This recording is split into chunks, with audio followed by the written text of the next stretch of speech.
All right, everybody, let's get started with the Pledge of Allegiance. Jalen Hawkins, stand up. Why don't you lead us in the Pledge of Allegiance? Here we go. I pledge allegiance to the flag of the United States of America and to the republic for which it stands, one nation, under God, indivisible, with liberty and justice. All right. Everyone, welcome. NAIOP Southern Nevada, January breakfast program. My name is Reed Gottesman. Now that we turn the page to 2023, I have the privilege of serving as your chapter president. But I see a lot of talking still going on, so let's keep it down. The program has begun, and we're already 6 minutes late, so let's get this thing going. Those getting breakfast, let's keep it down. Good morning to everyone in attendance here and at the Orleans, and to everyone joining by Zoom. As a reminder, the Zoom Q&A will be monitored, so please make sure to submit your questions.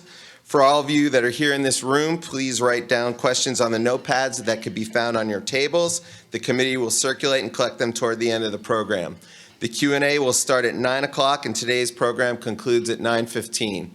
As long as we get this thing going, because I don't want to make it late. All right, last year, HIAM highlighted a different committee each month, and I thought that was a really cool way to kick off our monthly program. So I thought I want to do something that's along those lines, but also change it up a bit. This year, each month at our breakfast program, we're going to highlight an individual NAIOP member that has made or is currently making significant contributions to our chapter. Once we decided to move forward with this idea, it quickly became extremely obvious who to recognize first. And I hope that this member is here right now. I know this member was on the way. This member is kind of a quiet, unsung type of person who deserves to be recognized by our chapter. And today is going to be that day. And I'm going to tell you who it is, but please hold your applause for the moment. And there will be time to applaud in just a few minutes. Today, I'm going to recognize Sean Donosky.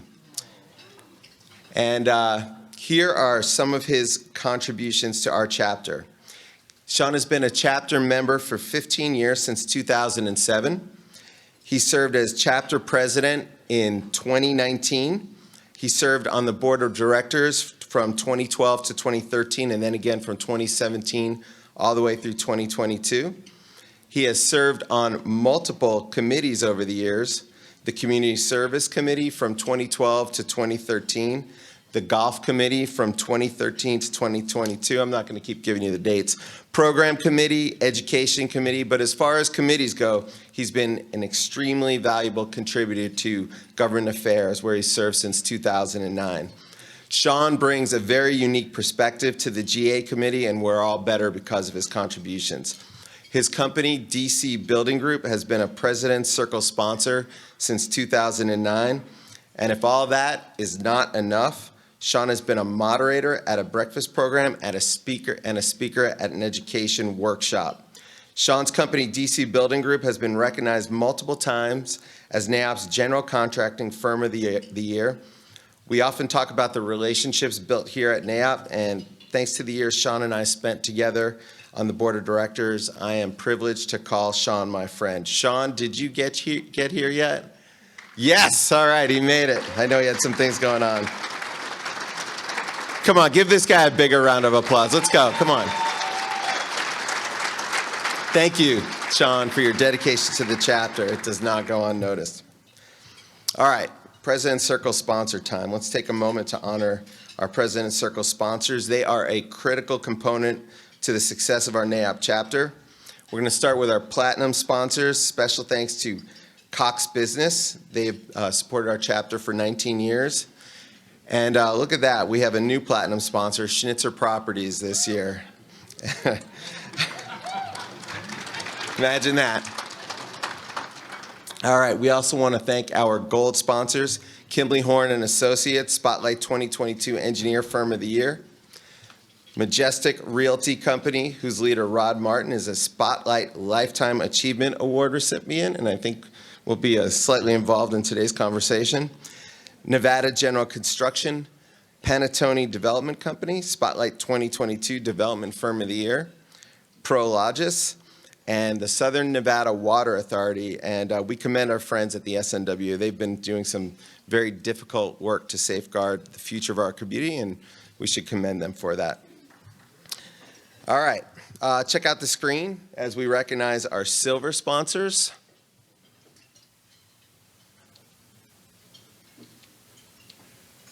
All right, and our bronze sponsors. And our copper level President's Circle sponsors. And guess what? If you and your company, if you're not yet a 2023 President's Circle sponsor, don't be alarmed. It's not too late. These sponsorships are available. All our levels include breakfast program attendees and a variety of event discounts and company recognition. If you're interested, stop by the registration desk or contact Katrina or Jonna at the NAIOP office. All right, everyone knows the drill here. We're going to move on to the committee announcements. Our organization runs because of the volunteers that make up our committee. So looks like Jennifer Turchin's starting. Let's go. Good morning, everybody. I'm Jennifer Turchin with Coda Group, and I'm the chair of the Education Committee. We have our first members-only workshop on February 10th at UES's office. It's a follow-up to our geotech series that we started last year, but this one we're going to go break stuff. So if you want to come, it's registration is live. James is all set to teach us all the things. So, look for it on the website, and we'll be getting the flyer out about it soon. Thank you. Good morning. I'm Guy Gugino with Union Bank, and I'm here to talk about the 31st NAIOP Annual Golf Tournament on May the 4th. The theme is May the 4th be with you. We are out of player spots. We do have some select player spots for sponsorships on a first-come, first-served basis. You can reach out to us, and we'll be reaching out to you next week to ask you to sponsor. Thank you. Hi, everyone. Gaetana Cafasso, Burke Construction Group, co-chair for the NAIOP Spotlight Awards. So this year's 26th annual Spotlight event is on Saturday, March 25th at Red Rock Casino. We do have some sponsorships available still, so be sure to check the website. And this year's theme is NAIOP in the Hamptons. So, a sophisticated take on beachwear. So neutral linen suits, blues, golds, whites. So we hope to see you there. Thank you. Good morning, everyone. Owen Sherwood with Fidelity National Title Group. I'm chair of our membership committee. So I have great news for everybody in attendance today. If you are not a member of NAIOP, today is your day. So I'd like to see you, if you're not a member, at the registration table, and I'll help you get signed up. We'd love for you to join and continue to be part of this organization. So, and that will be a perfect opportunity because we have our new member coffee coming up on the 3rd of February at Samba Latte, and would love for you to join and learn how you can get more involved, be a member of NAIOP. So thank you very much.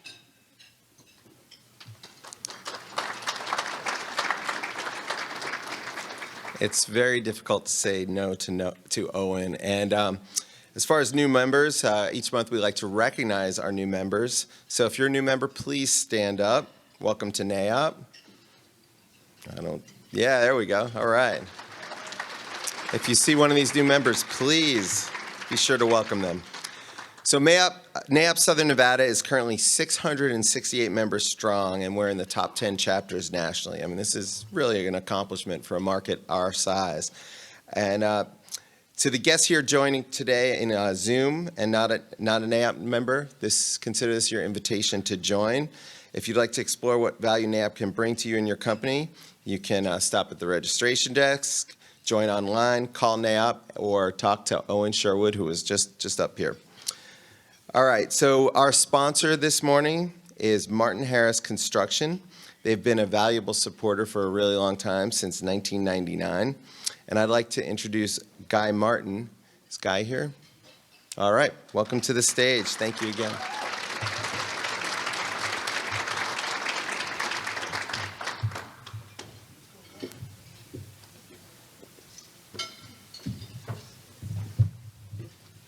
Well, good morning, everyone. I'll keep this really brief. On behalf of more than 350 people that call Martin Harris Construction home, It's really humbling to walk in the door of an event like this and see so many development partners, peers, and friends just sitting here in the room.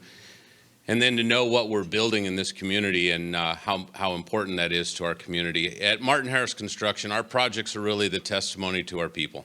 And if you want to know what the secret sauce is at Martin Harris Construction, all you have to do is look around the room, see the quality of clients, see the quality of development partners and peers that we have in this room and the people that we call friends, and it's really a reflection of those associates. So NAIOP is year over year one of the first, if not the first, spend that I approve in our budget every year.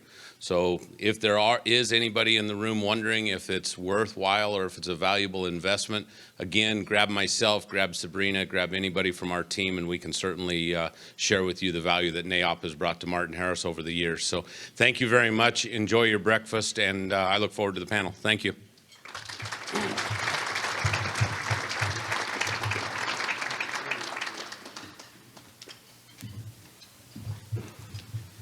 NAIOP in this community, very fortunate to have a company like Martin Harris here.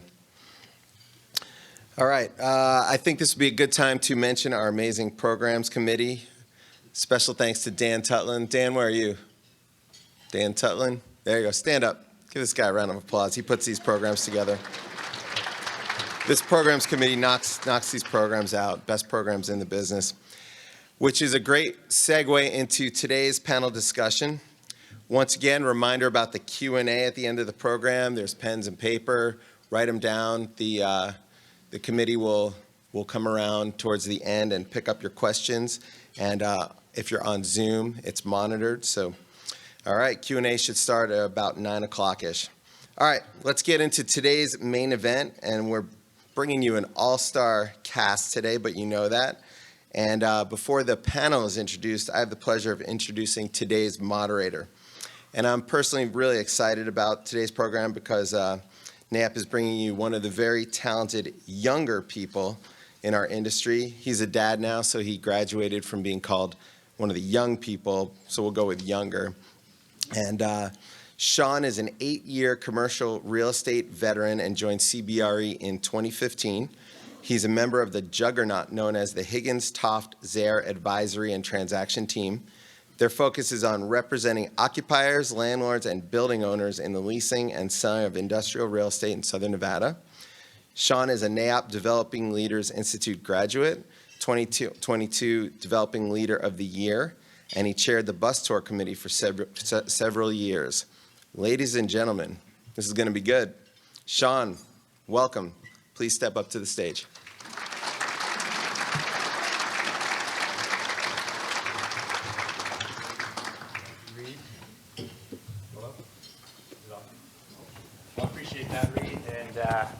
I assume the much more qualified, experienced, first-choice moderator was not able to make it today, so I was fortunate enough to get the call up, which I'm extremely excited to have this opportunity. So with that, obviously we talked about the DLI program. So one thing I do want to mention, and I think it's important for the young members or non-members in this room or watching today, I remember being in your seat 8 years ago and looking at the panelists and seeing the leaders in our market up here, and I would not have known within 8 years that I'd actually be up here being the moderator for the group we're about to bring up. So my involvement with DLI was obviously extremely important in my growth as a professional, and so I think it's extremely important to get involved, trust the process of NAIOP, because I remember when I gave my first speech for the committee 5 years ago, and I was extremely nervous, shaking. And now I'm sitting up here on the actual stage being a moderator. So the process work, NAIOP is a great organization, so definitely get involved. With that, I have the pleasure to introduce the panel here today, and you guys do know them. They're leaders in the market, some of the top developers, but I think more importantly, they're leaders in the industry. We're talking about development today, and it's the growth of Southern Nevada. And part of that is this group in particular is at the forefront of making sure that we continue to grow the commercial world of Las Vegas, which obviously is extremely important to all of us. So without further ado, I'd like to call up the panelists. So Tim Castello. Tim Castello is a lifelong Nevadan with a diverse range of industry expertise, including nearly 2 decades of experience in development, land entitlements, brokerage, and civil construction. Tim co-founded Brasscap Development, building a portfolio of 2 million square feet of industrial asset in multiple states. Everyone, please welcome Tim.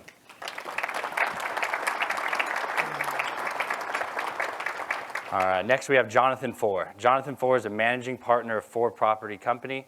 Fore is a national developer, contractor, and property manager of multifamily assets. Fore is based in Las Vegas and develops and owns assets in 10 states. Fore currently has 4 deals under development in Southern Nevada. Please give a round of applause for Jonathan.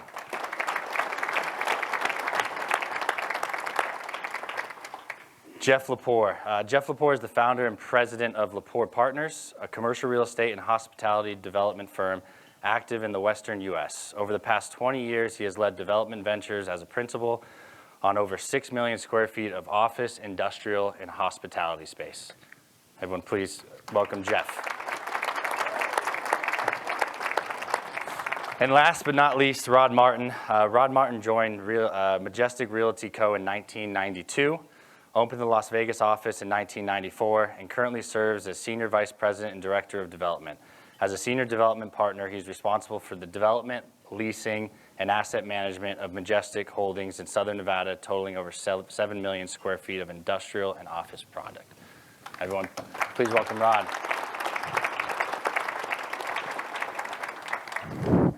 All right, so obviously today's panel is a development roundtable, so I would like to kind of quickly pass it over to this group just to kind of explain more so what they do, what they're working on, and kind of their product type that they're currently working on within the market. So I'll first start with Tim. Morning. Can you guys hear me okay? There we go. Morning, Tim Castello, Brasscap Development. I develop primarily industrial product, developed in multiple states, both Boise, Idaho, and Southern Nevada. Primary focus being Southern Nevada. Business model was to build and sell. Developed and actually in 2021, in June of 2021, we packaged up our portfolio and sold the entire portfolio to an institutional investor. As a result of that, I spent all of 2022 completing that transaction, bringing about 10 buildings to market, turning those keys over to the new buyer or the new owner. In terms of 23, sitting with a little bit of dry powder, watching where the market goes, cautiously optimistic. I do have some land holdings in Southern Nevada. Do have a building that I will bring online this year. I have a property at Lamb and Cartier that I've designed 75,000 square feet on. We'll break ground roughly in the next 2 to 3 weeks and anticipate bringing that to market fourth quarter of this year. Okay, Jonathan Fore with Fore Property Company. We're a national developer, contractor, and property manager developing in Washington, Oregon, Northern and Southern California, Nevada, Arizona, Texas, Florida currently. I'm based here in Southern Nevada. The company's based here in Southern Nevada. We have 4 deals currently under construction. We've done most recently primarily infill development here in Southern Nevada. Recently did a deal on Spring Mountain. Just completed a deal on Twain and the I-15 and broke ground recently on a deal right behind the Martin and Panorama Towers on Harmon and the 15. So focused most recently on infill development, exclusively multifamily. We do some ground floor retail in those developments, but primarily exclusively multifamily. Excuse me. Jeff LaPour, LaPour Partners. We're active in Las Vegas, Phoenix, and Denver. We do 3 product types, primarily industrial, some office, and some select serve hospitality. And we've been in Phoenix 25 years. I've been in Las Vegas 30 years, been in Denver for maybe 7 or 8 years. Hi, I'm Rod Martin with Majestic Realty. First, Sean, thank you very much, and the rest of the panel. Enjoy being up here with you all. Majestic is a privately owned company, now 75 years old, headquartered in Southern California, owned by Ed Roski, founded by his father, Ed Sr. Nationally, we've got about 90 million square feet of commercial product. It's predominantly industrial, and that industrial is really centered in Southern California marketplace, where we've got about 50 million square feet. Here in Las Vegas, as mentioned in the bio, I came up here in '94 to open the office. We've developed about 6.5 million square foot of industrial, really concentrating in the southwest submarket. The projects that we're just finishing up on now, we've got a joint venture with the Thomas & Mack Company, who's a wonderful partner, and we're finishing up on 3 buildings there. Fortunately, we're pre-leased on those 3 buildings, and now our efforts are focused on a number of projects we have with the new joint venture partner, EGM Development Group. Very much looking forward to getting on with the development out there, and that's at Buffalo in the 215. Perfect. Thank you, guys. So we have a lot to talk about here. Obviously, the focal point is development, and I think development is really centered around market fundamentals, and that's what drives new development.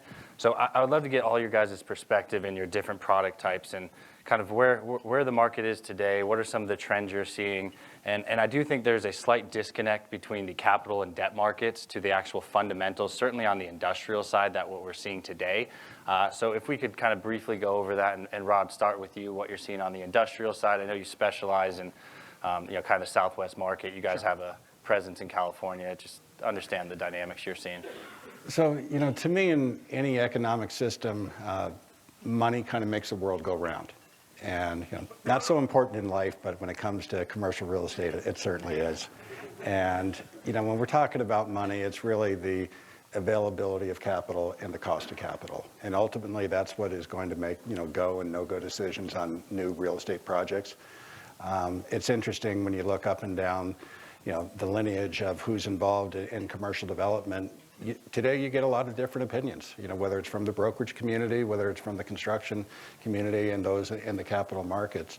And, in many ways, we're probably at a little bit of an inflection point today as to who's going to make that decision to continue to go forward, who's going to believe, have the belief in the market fundamentals and what we're seeing here on the ground, and, who maybe is going to question whether today is really the right time to move forward on a particular project. And I think we'll see more decisions based upon a project-by-project basis, as opposed to what we've seen over the last 2 years, where you really couldn't make a mistake going forward. And let me add to that, or ask a follow-up question there. So obviously, you have a presence in the Southwest market. You've been known to have some internal growth with tenants going into your new projects. What's the tenant demand look within your portfolio? What's your current occupancy within your portfolio, Sure. and how does that dynamic look? So specific to our portfolio, and Sean, I think you could answer, the larger question as to what you're seeing, the tenant demand throughout the marketplace. But within our portfolio, we've been at 100% leased for 2 years. We backfill spaces on those rare occasions where tenants are, moving out, and it's been difficult for tenants to find new spaces, so we really don't see those situations occur very often. We're going to have our first tenant moving out here in June, and we've, got a LOI signed and ready to backfill that space. So, the market from the demand side is extremely strong. Quite frankly, that's probably what is pushing us over the edge more than anything else to continue moving forward on a very strong basis, is knowing that, we've got, some degree of control, or certainly more control than a third party would be within our existing tenant portfolio. And we see very strong demand from that existing portfolio. The new project that we're looking to have up by the end of the year, quite frankly, I would expect maybe 50% of that's going to be filled by existing tenants, just because they haven't had many alternatives as to where to go. And again, it does benefit you if you have some degree of control over lease expirations and things along those lines. So, we're seeing very strong organic growth. Quite frankly, I wish we've had more product up over the last 12 months. I think we would have done a lot of leasing if we had more product up. But again, we've kind of just towed the line through the various economic times, not trying to get out too far in front of ourselves, but all the while just keep the machine running. Yeah, I think it's important for the audience to know that may not be as familiar with the industrial market specifically, is we currently sit at 1.3% vacancy. So an extremely tight market, virtually zero available product today. We obviously do have a significant amount under construction, about 16 million. Of that, 45% of that's pre-leased today. I guess the real question is that planned pipeline of 25 million, and really when does that deliver? Is there delays in that for the reasons on the financing that we've talked about, which we'll get into a little bit later. Jeff, I know you dabble in various industrial, office, and so I'd love to get your perspective, certainly on the industrial side, but on the office side. I know you guys have a project going up that's completed at Narrative, and seeing what you're seeing specifically in the office market for Las Vegas and some of the trends. So I'll start with industrial. I think I built the first industrial building I was ever involved in 1994. I was just looking back at some notes for this panel, and really got started in like maybe the later 90s, like 98-ish or so. And I don't think anybody in this room or in this market has ever seen an industrial market as strong as it's been the last 24 months. Would you agree, Rod? I mean, you guys have a national footprint, 70 years of experience. I mean, it was beyond red hot. And I think so many new players that had never been industrial before all threw their hat in the ring. Everybody did it all at once, met with good demand. And I think, yeah, we're seeing a little bit of a timeout in the capital markets, but I don't necessarily think that's a bad thing. At sub 2% vacant, that's a market where virtually every single building is full, except maybe the most obsolete of the obsoletes, or something that's brand new and just hasn't had a chance to fill yet. So even if half of that space that's in the pipeline doesn't absorb, it doesn't necessarily move the needle that high on vacancy. So I think from a demand standpoint, we still see demand. We still see it's a different type of demand than it historically was. It's much larger buildings, much larger tenants today than there ever were. Way back in the day, a 20 or 30,000 square foot deal was a big deal here. Now it's a 500 or an 8 or even a million. So I do think there's definitely a disconnect between where capital markets are. But I think that they're, from what I can tell in the groups that we've both sold to and partnered with, they're trying to find their way a little bit on what they think this next set of development yields looks like. But I'm pretty sure if demand stays strong, there's going to be a way found to meet it. On the office side, COVID probably really gave office a gut punch, and I would say that's still true. I was just looking at an article that says 50% of the office space in the United States, people are back to work. So that's foreign to us here in these markets because, I would say the majority of everybody I know and see in both Phoenix and Las Vegas, 100% of the people are back. And not only are they back, they're leasing super premium office space at rates that have never been paid before. When the rest of sort of the CBDs and the rest of these other maybe more urban markets, including downtown LA, are scrambling to find uses for buildings that people feel may never be an office again. So it's really a tale of two markets. I think Las Vegas in particular has had a great deal of pent-up demand. We didn't have new office construction outside of maybe one building in Summerlin for about a 12-year period, give or take. And then about 600,000 feet came on all just about the same time. And almost all of it's absorbed. So it's really kind of an interesting differentiator between markets on office. Yeah, it seems like on the office side, it's kind of flight to suburbia, flight to quality.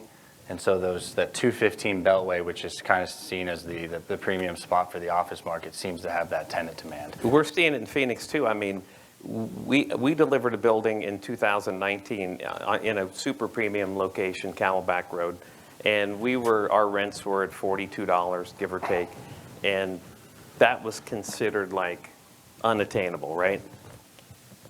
In the last 9 months, a new building opened just like ours, 2 blocks down. They're at $54 rents, pre-leased 100%. It's a small building, 100,000 feet. Pre-leased 100% before they finished. So I mean, there's lots of like misinformation I think about office, and it does have an identity crisis at the moment. But for the most part, tenants will pay what they need to pay in order to be where they want to be. And do you think part of that is in order to get the employees back, they have to have the premium location, the amenities associated with that? And I'd like to get your take on that, because in our industry, in order to be successful and grow, we need to be collaborating. And so for our industry, I feel like we want to be in the office because we need to be with our partners. We got to collaborate, and that's what makes us successful. Obviously, some big name companies have already mandated that groups come back, employees come back, even if it's just on a 4-day work schedule. Are you seeing that starting to shift, and will that impact the office market? Yeah, I think so. I think what's funny is that the same companies that say you have to come back are the ones that said we're never coming back. Exactly. Right? Exactly. And it's like these extreme reactions to things are, sort of plague this industry in general, and they always even out kind of eventually. But I think with the labor market where it is and how difficult it is to fill positions with qualified people with the right culture for your company, companies have realized the physical space is super important. I mean, you guys just moved to a new space. Collier's just moved into our building. I hear from both companies all the time how surprised they are about the difference of how they all feel in these newer buildings. I can attest to that. Yeah, for sure. And I think now maybe rent was maybe top 1 or 2 things people were worried about. I think the face value of the rent is one thing. Oh, geez, I don't think I can pay that. But the payoff and the benefit and the ability to recruit and retain has I think, far surpassed rent. Great. And then, Jonathan, what are you seeing on the apartment multifamily side? Yeah, I'm going to touch on the back to work just to start. It's interesting. We're in the Bay Area with 2 deals, and in 2021 and 22, that was our worst market because no one was there working. And Las Vegas and Phoenix, where we saw 20% rent growth. Over the last 6 months, the Bay Area is our best performing market. It is just, those tech companies have been late to require their people to come back to work, but with people coming back to work and coming into the office, we're definitely seeing that in the Bay Area, and that's, we're getting 8 to 9 leases a week up there in the Bay Area now. So that whole back to work thing, I think to your point, it is regional. I think you go to New York or Washington, D.C., those CBDs are ghost towns, but out here on the West Coast, I think it's for sure been a lot different. And so we see that, we sort of draft off that a little bit with multifamily, and where people were working from home here in Southern Nevada and had a job in New York, now they have to go back, and so we're seeing a little bit rise in vacancy as a result of that. But I think originally the question was about financing. I think for multifamily deals going forward, it's all about yields, and with interest rates up, I think our investors are looking for higher yields, and there's a couple levers that we can pull to get there. It's raise the rents, or costs have to come down, and I think we've been able to do deals in 2022 with these rising construction costs because our rents were going up, but that rent growth on the multifamily side has started to slow, and with vacancy going up, and so we're starting to have to push back. Deals are not going forward now because land costs, construction costs are so high, and there is a little bit of disconnect, like the other panelists have said right now. We need to get the capital to open up, and I think the Fed is accomplishing what they want, by raising the interest rates. There's deals that aren't going forward, and we'll see a slowdown here in terms of new deals that we will be doing in Las Vegas in 2023 as a result. Gotcha. And then Tim, I know you're on the industrial side, and you guys, the product you deliver is kind of below that big box distribution. I think it fits a need that our market lacks, and it's that mid-bay light industrial. And obviously you guys have had some tremendous success with the projects that you've done. So in your terms, what does the market dynamics look for you guys, and what are you seeing, and how is that, based off that, what does your 2023 look like in terms of directive? And I think it's really back to fundamentals right now. It's kind of like Rod said. It's you take each project one by one and take a look at it. Guys were aggregating multiple deals, and we definitely did that. To bring in some of the institutional capital. Some of the deals I'm looking at now are much smaller, where it's internal capital that we're funding the deal with. and then, taking it out either, through a bank or through a debt fund to finance the construction side of it. I think that the fundamentals are still strong there. I mean, you mentioned, I've always used the number sub 2%, but you use 1.3. So I think that the demand is still there for the product in terms of the for sale product that we've been building over the years. I think that there's definitely a disconnect with, we sold a lot of our product to, institutional buyers. I think there are still some exchange buyers out there for the smaller product. I know I've got a 50,000 square footer that I'm just completing right now in the Southwest. And I think that there's still activity for that. I think that there's a little bit of a disconnect on the cap rates. The biggest concern that I have is we're not seeing construction costs come down. I mean, I've even heard some escalations. I know concrete, I've heard a bump that we're going to be seeing there in the next couple of months. And we started looking at even in 2022, asking the question to the contractors, are the prices coming down? And we definitely haven't seen that. I priced a 100,000 square foot deal that I looked at, a couple of weeks ago, and where prices were at, I mean, the land would have had to have been half price of what the seller was looking for the return to work on that deal. So I think that is my biggest concern is just the disconnect of what we can build for versus what we can exit the deal for. But in terms of the market fundamentals, I think that they're still there and demand is still strong. And if you've got a deal that works and you're buying it at the right price, I think you'll be okay in 23. Yeah, and so that's a good segue, but obviously we talk about, in industrial specific, obviously we talked about office, the success some of these prime locations with amenities have had, but the fundamentals remain strong. So it really just becomes a mathematical equation on development. It's what yields can you do, and in this higher interest rate environment, obviously that significantly impacts the underwriting.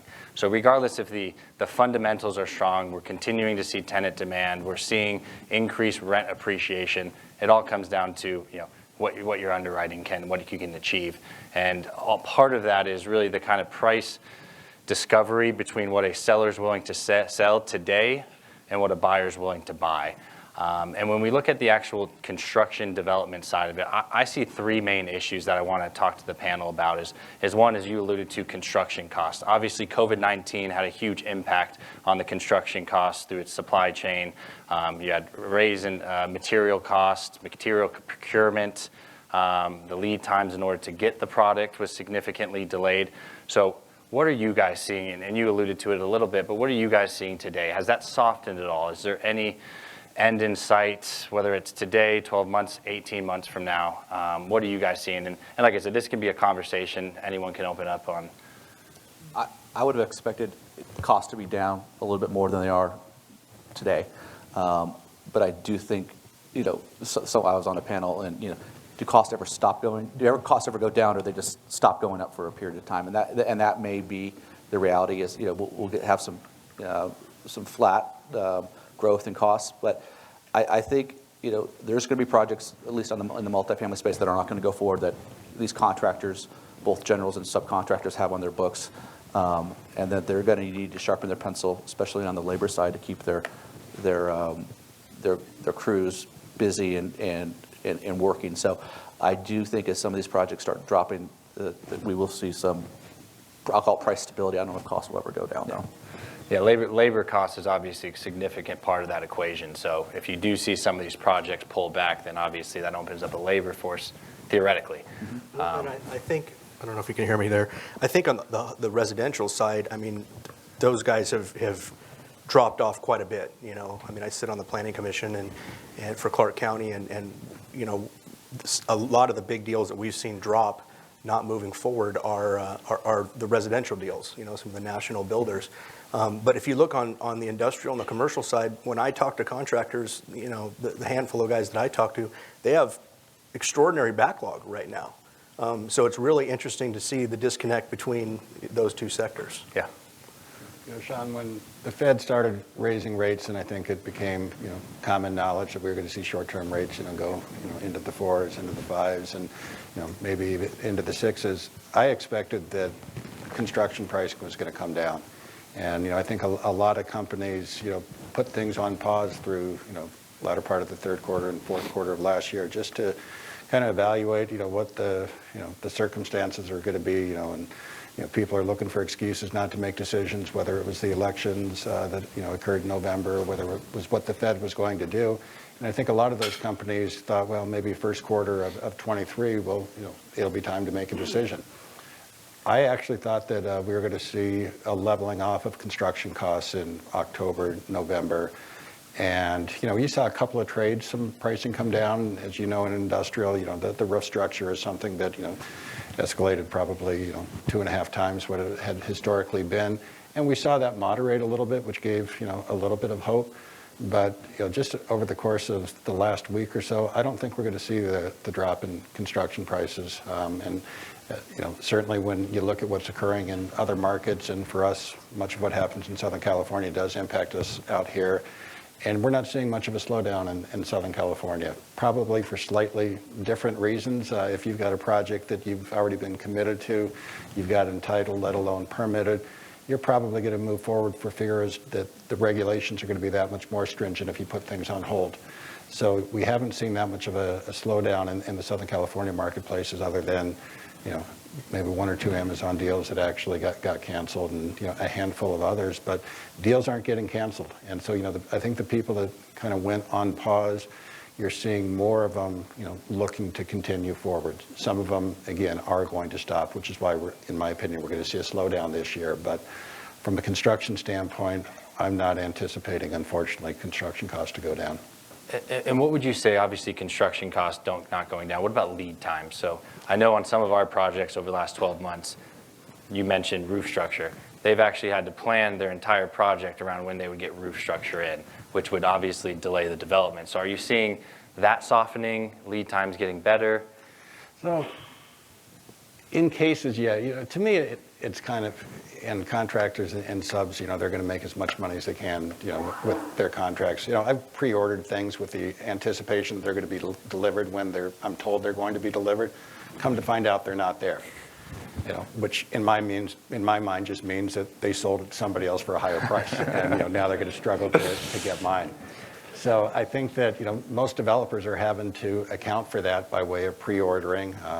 We're storing a lot of electrical gear on our next project, and a lot of steel and the rest of that. And you do the best you can. That's not to say that, you're still not going to have surprises, whether it's glass or, all of a sudden you're anticipating something to be delivered and it, is in some way damaged. It's tough to get replacements, and next thing you know, you're scrambling to come up with what that replacement may be of something that is comparable. So yeah, I think that we've learned through the difficult times that we're going to pre-order, particularly those things that are the longer lead time, and if not, then you're scrambling, and it's a fire drill every time. You're generally able to figure it out, but it's not easy.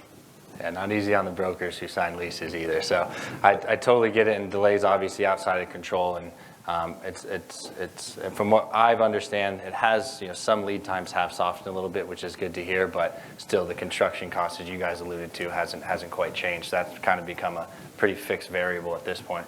But I think too that the delays that were occurring a year ago, like a year ago, we were going to break ground on a project in Mesa. Maybe it was a year and a half ago. And that's right at the time when roof joists, all this sort of shortage started to be talked about. And then it was, oh man, it'll take you a year to get that. Then it was like, oh man, it might be 18 months. Then it's 12 months. Then it's 4. It's back and forth. But I think in some way, those shortages elongated the cycle because all the product wasn't able to come when it was planned to come. And the demand has been strong. So I think that the delays and the inability to deliver in the timeframes we used to deliver on has elongated this cycle. In Phoenix, they call it a super cycle, but yeah. I think it's definitely stretched it. Yeah, I would 1,000% agree to that. It spreads out the development, so we've been continuing to be in a tight market, which may not be great for tenants, but certainly for rent appreciation, the fundamentals remain strong. So in agreement there. So the next issue I see, Vegas has always been a market that has kind of been the benefactor and had the competitive advantage of speed of delivery on product. And so the question I have is the entitlement process that we're seeing today, is that still an advantage? Do we still have the speed to market? And what are your thoughts on that? I think it's a disaster. I'll be honest.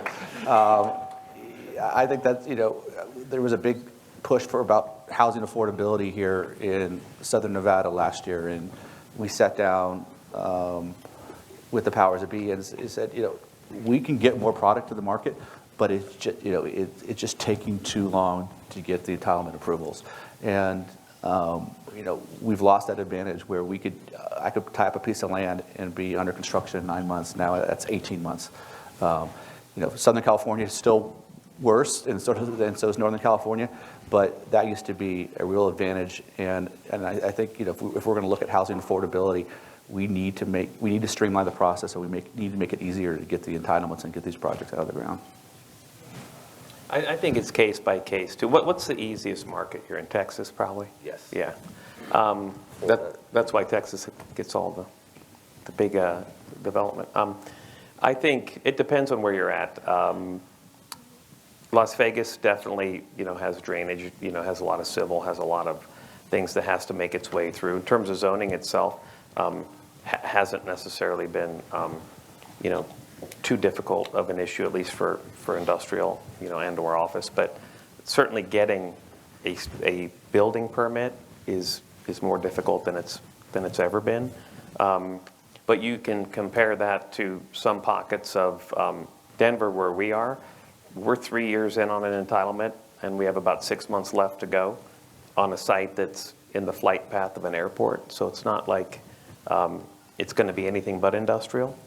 And there's another project that we have that it's on almost year 7. I mean, we took it over at the end of 5 when the first guy gave up, and we've been at it for 2 years, and we think it'll take another year.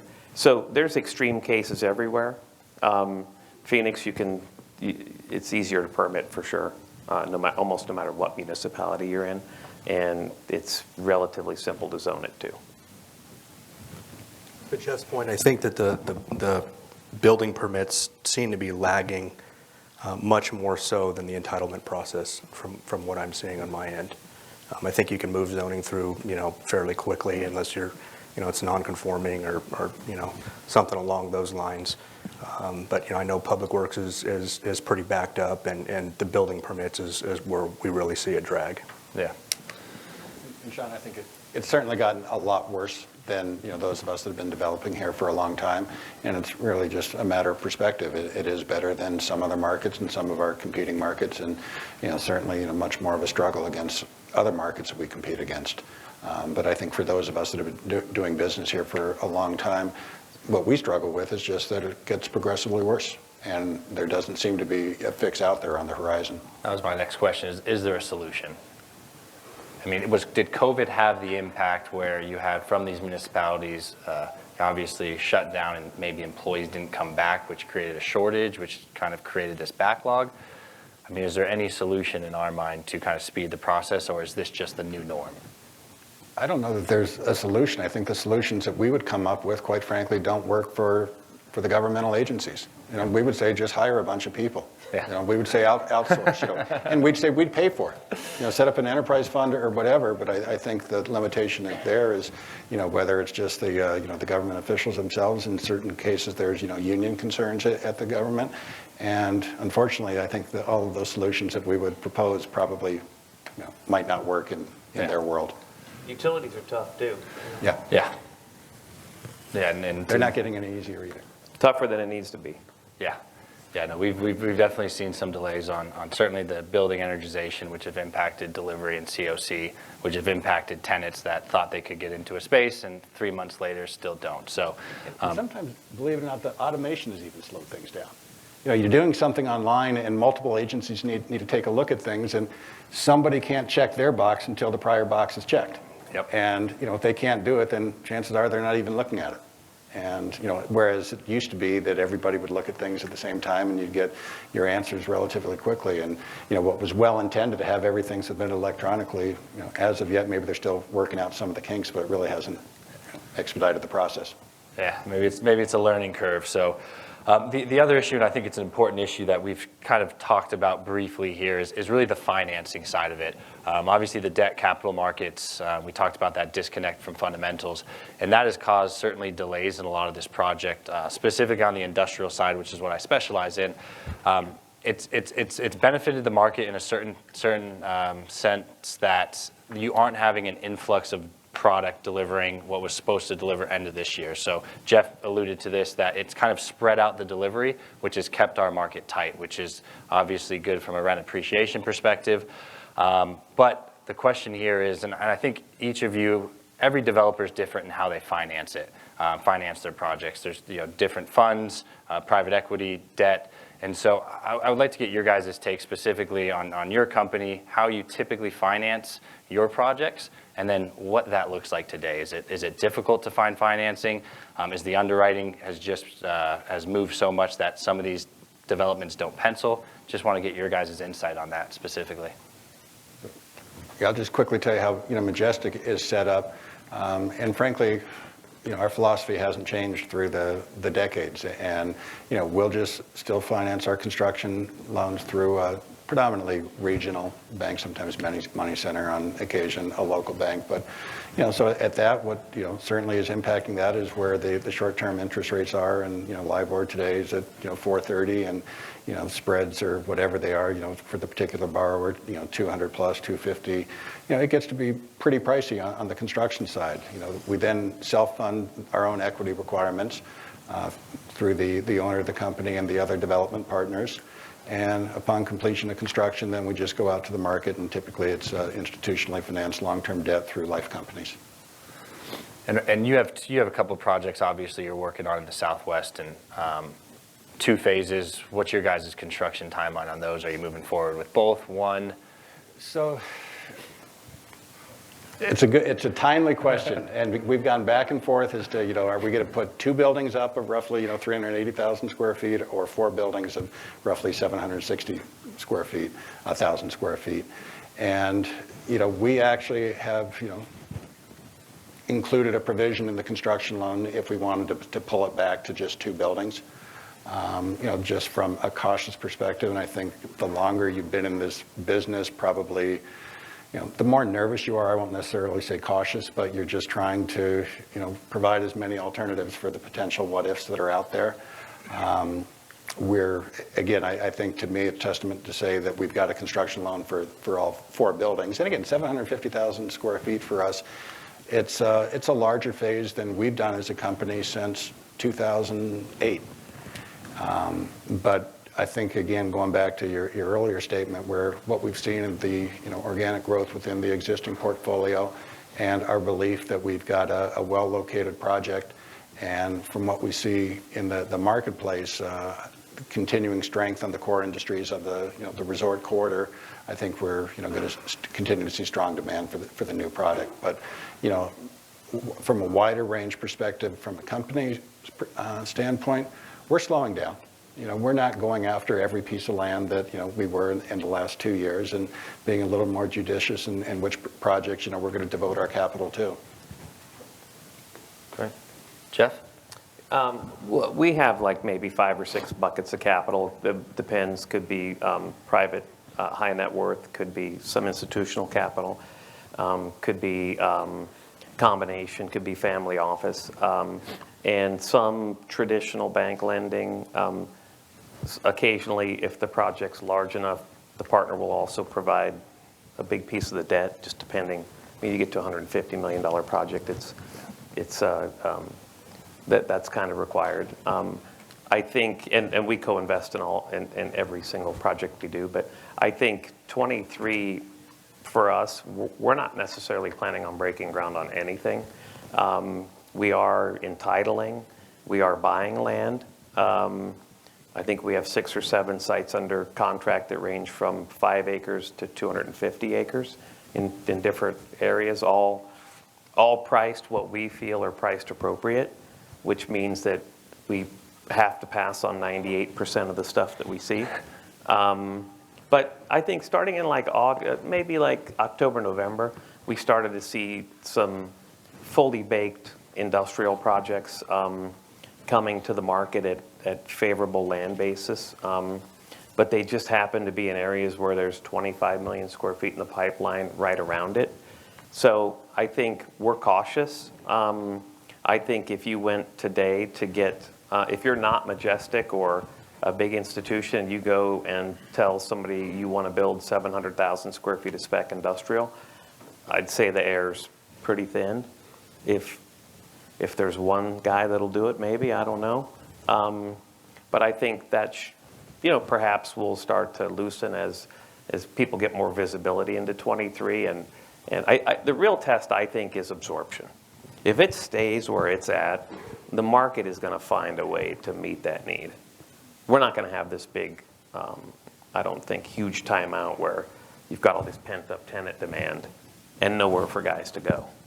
I mean, it may be slow and it may be choppy and uneven, but I think the need will be met. Yeah, I agree.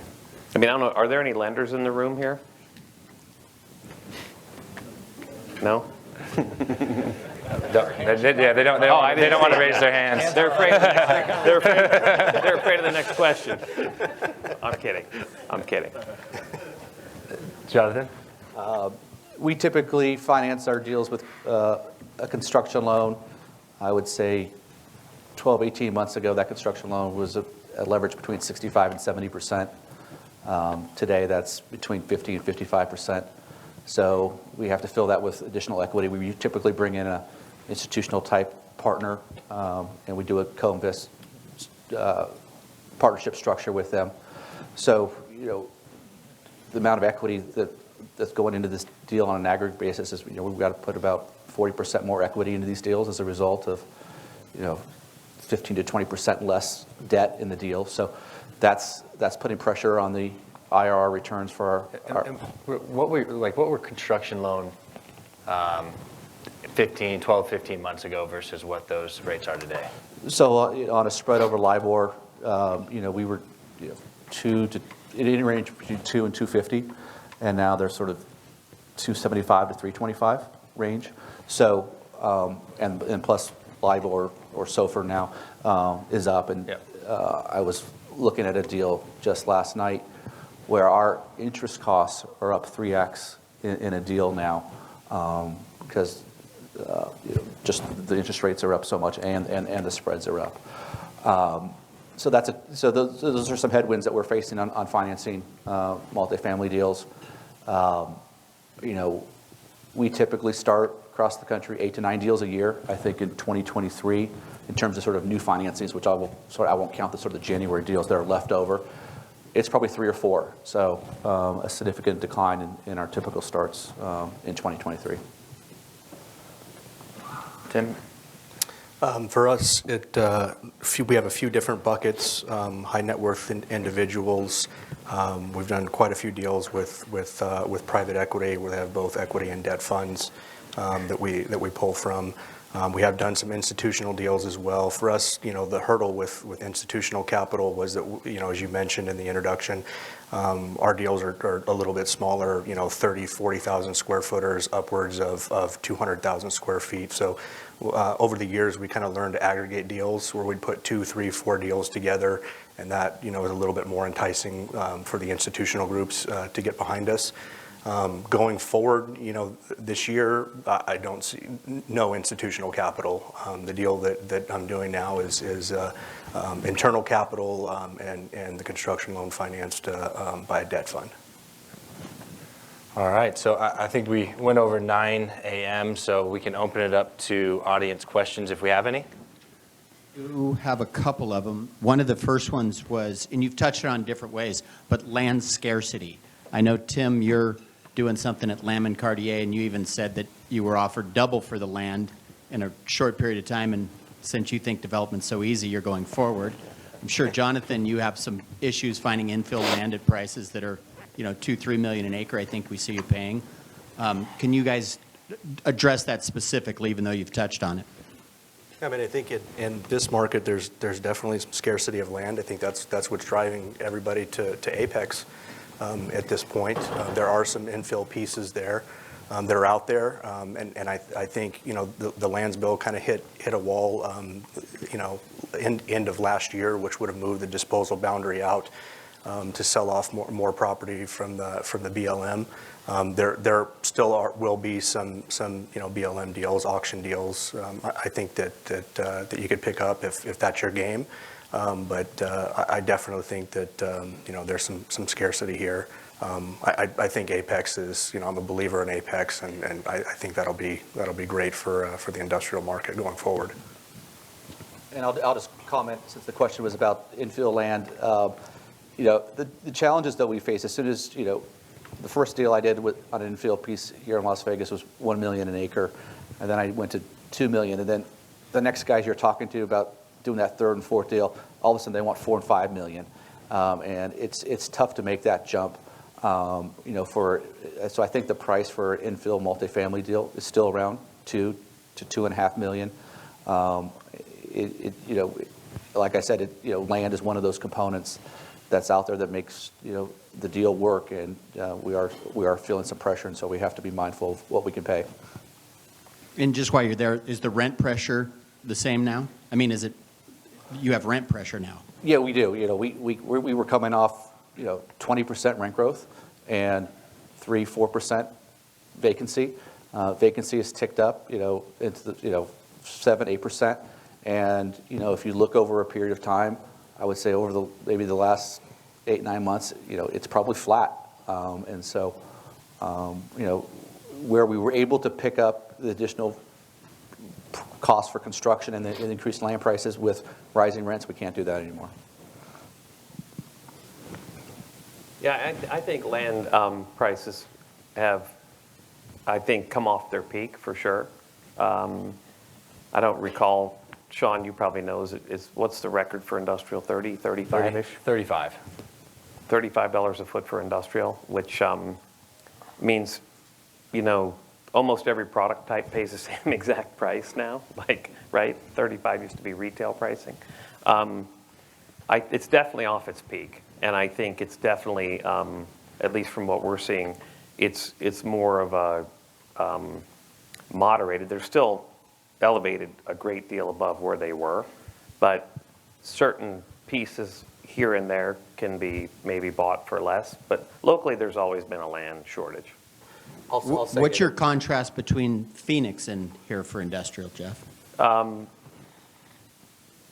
would say apples to apples, maybe a $25 site here is a $12 site there, something to that effect. I mean, I got beat out on a deal like when the market was at its zenith.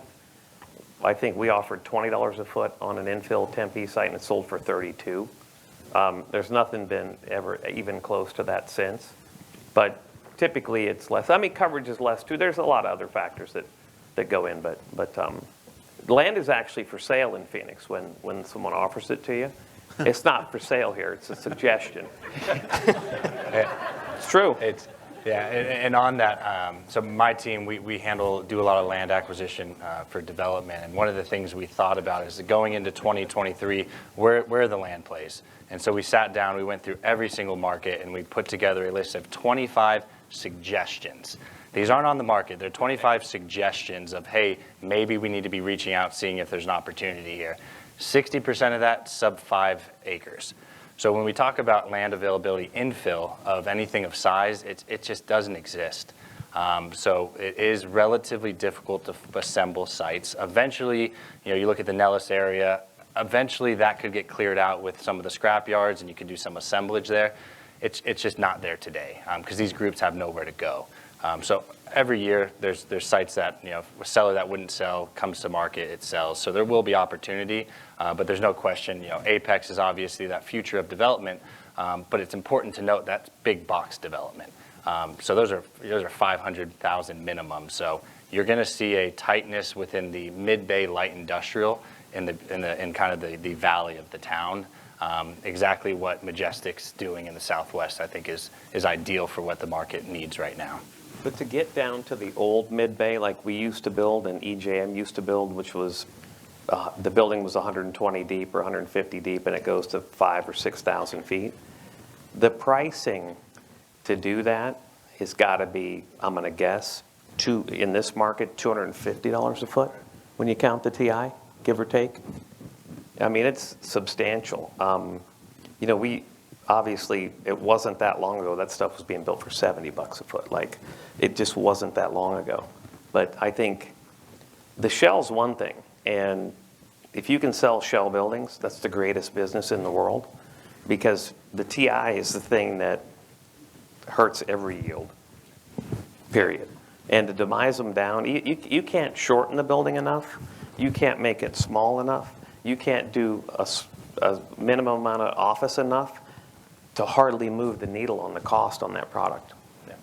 Yeah, and I think a lot of developers that have buildings that could be demised down to 40s and 60s, and there's activity in that, they just have not made that decision. They said that, you know, full building users has been active. We're going to wait for a single tenant user because of that TI cost. You know, if you don't have to cut it up and you're getting premium rents for a full building user, there's no need in committing to a smaller size at that point. Hey, Sean, could I just say one other thing addressing the question about infill, and you brought it up and just kind of in passing, but I think it's important to understand a site of 5 acres really doesn't work for bulk distribution. I mean, if you're going to have loading, you know, a dock-high building, 5 acres doesn't work. So, you know, you look at all these infill sites, and 5 acres to a lot of us seems like, you know, that's a lot of land that, you know, you can do something on, but it doesn't work for the industrial type buildings that, you know, that we're looking to do, and most in the audience might, you know, be contemplating doing. And so you then get into, you know, where are these opportunities for 20 plus acres, and they're few and far between in our marketplace. I was handed a piece of paper that says water in all caps with exclamation points, so anyone. So far, if you can afford it, you can get it. I mean, it's definitely the biggest problem I think we've had since I've been in town. I know there's multiple big ideas about how to solve it, but I haven't heard anything concrete. I think, you know, all of us in the development world are very mindful of that when it comes to, you know, prospective companies that are looking to locate here in Las Vegas. And frankly, from our company's standpoint, you know, we've, you know, shied away from those consumptive use of, you know, of water, just recognizing again the importance to our valley here. On industrial, we don't use a lot of water, as you know, rock is just fine landscaping as well as you know, the desert landscape. So, you know, the needs of the community kind of, you know, suit us just fine from a cost perspective. But, you know, we certainly are going to be, you know, all of us that are continuing to develop, encountering, you know, a big change when it comes to industrial with the elimination of evaporative coolers that so many of the companies that have been doing business here for decades have grown accustomed to. And that's going to be a very interesting time as to, you know, what the various developers are going to come up with to amply, you know, cool their buildings, and who that cost is going to be, you know, who's going to bear the cost of, you know, the mechanical cooling that is out there on the horizon, not that far down the road. Sean, and then we'll wrap it up. What do you hear from all the national people that are coming in town? And lastly, I want to thank, I think we have 35, 36 tables. Please come back next month. It's been a great program. Sean, take us out. And sorry, what was the question again? What do you hear from national people on water in coming to Vegas? Coming into Vegas? Yes. Yeah, so it's always a question that's brought up, and I think one important thing to discuss is, you know, Nevada, Southern Nevada has been at the forefront of water conservation.